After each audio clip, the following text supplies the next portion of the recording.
ओम नमः सिद्धम तत्वार्थ सार्धम एपिसोड 3। तत्वार्थ सार्धम क्या है? सम्यक तत्व और सम्यक अर्थ का निश्चय करना, यही तत्वार्थ सिद्धांत है। सम्यक तत्व का मतलब है वस्तु अनेकांत रूप है, तत्व द्रव्य पदार्थ अस्तिकाय रूप है। इसको दर्शन ज्ञान चारित्र तप के द्वारा निश्चय करना, सम्यक निश्चय करना, यही सम्यक सिद्धांत है। इसके लिए 27 तत्वों के स्वरूप को समझना आवश्यक है। 27 तत्वों को स्वरूप को समझने के लिए हम पहले वस्तु विज्ञान को जानें। वस्तु विज्ञान से संबंधित कुछ सामान्य चर्चा, जिसके निमित्त से जीव भेद विज्ञान करके यथार्थ तत्व सिद्धांत कर सकता है। संसार में मूल वस्तुएं कितने प्रकार की हैं? संसार में मूल वस्तुएं 2 प्रकार की होती हैं, जीव और अजीव कहें या चेतन अचेतन कहें। जीव पुद्गल नहीं कहना है, क्योंकि जीव पुद्गल कह देंगे तो 4 जो अजीब द्रव्य हैं वो छूट जाएंगे। आप कह रहे हैं वस्तुएं 2 होती हैं, हम तो ये सुना है कि जे त्रिभुवन में जीव अनंत अनंत जीव है। अरे भैया, मैंने मूलतः 2 वस्तुएं कही हैं।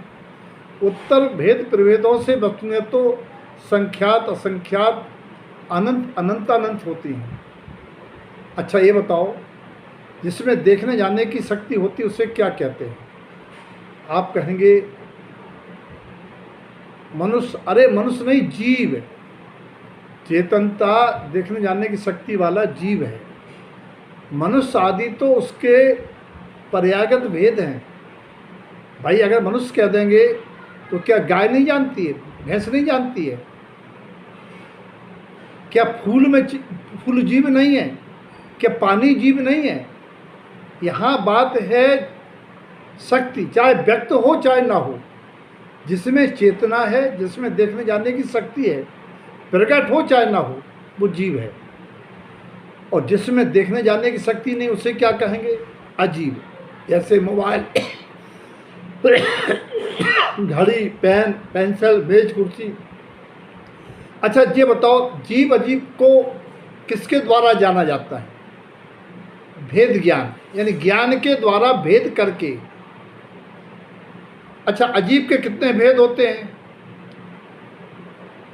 जीव अजीव 2 वस्तुओं में जीव का तो तत्व दृष्टि से कोई भेद नहीं होता। पर्याय दृष्टि से जीवों के भी भेद होते हैं, लेकिन अजीव के भेद होते हैं 5। तत्व दृष्टि से कहें, द्रव्य दृष्टि से कहें, चेतना लक्षण से कहें, तो जीव तो एक ही प्रकार का होता है।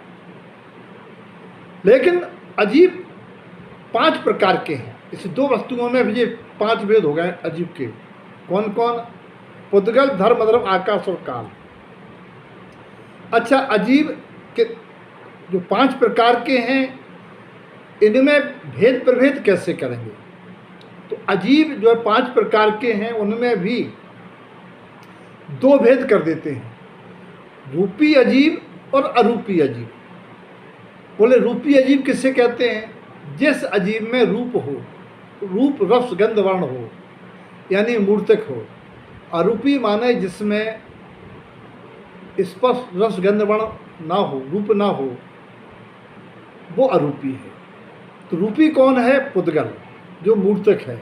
अरूपी कौन है? पुद्गल के अलावा 4, धर्म, धर्म, आकाश, काल, ये अरूपी हैं। 5 अजीब हैं, लेकिन 2 भेद हो गए हैं। अच्छा पुद्गल माने क्या होता है? पुद्गल माने होता है पूर्ण गलन स्वभाव जिसका है, उत्तरकाली स्वभाव है, विशेष स्वभाव है, मिलता बिछुड़ता है, परमाणु से स्कंद, स्कंद से परमाणु।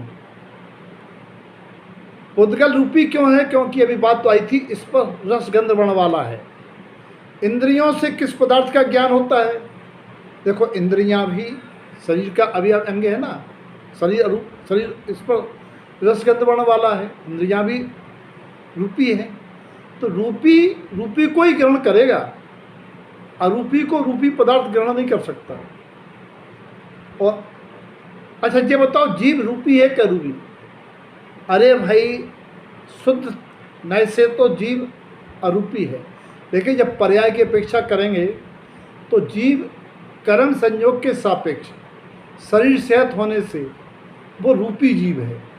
वो शुद्ध परमात्मा कर्मल रहते हैं, शुद्ध अवस्था में हैं, उस अपेक्षा से, शुद्ध की अपेक्षा से मुक्त जीव अरूपी है।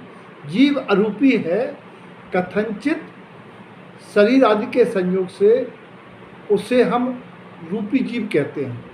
अगर रूपी जीव ना माने तो फिर हम पहचान नहीं कर पाएंगे जीव अजीव की।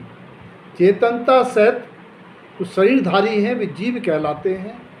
हमारा अगर उनको जीव नहीं मानेंगे तो लोक व्यवहार, करुणा, दया आदि नहीं चलेगी। शरीर कैसा है? शरीर अजीब है, पुद्गल है। अच्छा, भेद ज्ञान का मूल आधार क्या है? भेद ज्ञान का मूल आधार है चेतना। चेतना के आधार पर ही वर्गीकरण किया जाता है। भेद ज्ञान का आधार विशेष गुण कह सकते हैं, कहते हैं।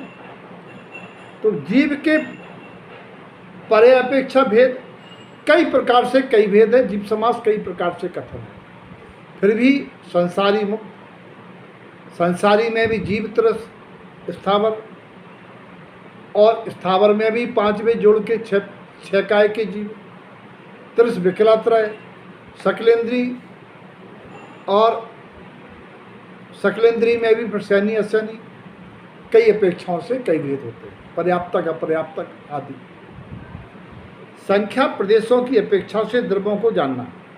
जीव संख्या अपेक्षा असंख्यात, प्रदेश अपेक्षा असंख्यात, और असंख्यात के साथ जीव संख्या अपेक्षा अनंत भी है। पुद्गल संख्यात है, असंख्यात हैं, अनंत हैं, अनंत अनंत हैं। प्रदेश अपेक्षा भी अनंत अनंत प्रदेशी हैं। धर्म संख्या अपेक्षा एक है, प्रदेश अपेक्षा असंख्यात प्रदेशी है। अधर्म एक है, संख्यात अपेक्षा, प्रदेश अपेक्षा अनंत प्रदेशी है। अधर्म भी एक है, प्रदेश अपेक्षा असंख्याती है, लोक और लोक असंख्यात प्रमाण। और आकाश संख्या अपेक्षा एक ही है, और प्रदेश अपेक्षा अनंत है, प्रदेशी है। काल संख्या अपेक्षा अनंत है, और प्रदेश अपेक्षा एक प्रदेशी है, अस्तिकायदन है। इस प्रकार से जीव के प्रदेश असंख्यात प्रदेश समुद्घात, केवली समुद्घात की अपेक्षा से हैं। इस सामान्य जानकारी के बाद अब शुरू होता है तत्वों का भली भांति जानना।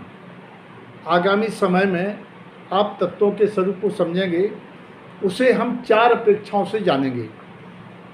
चार अपेक्षाएं हैं: तत्व, पदार्थ, द्रव्य, अस्तिकाय। आगामी एपिसोड में हम तत्व को समझेंगे। सबके जीवन में तत्व दृष्टि हो, ऐसी मंगल भावना।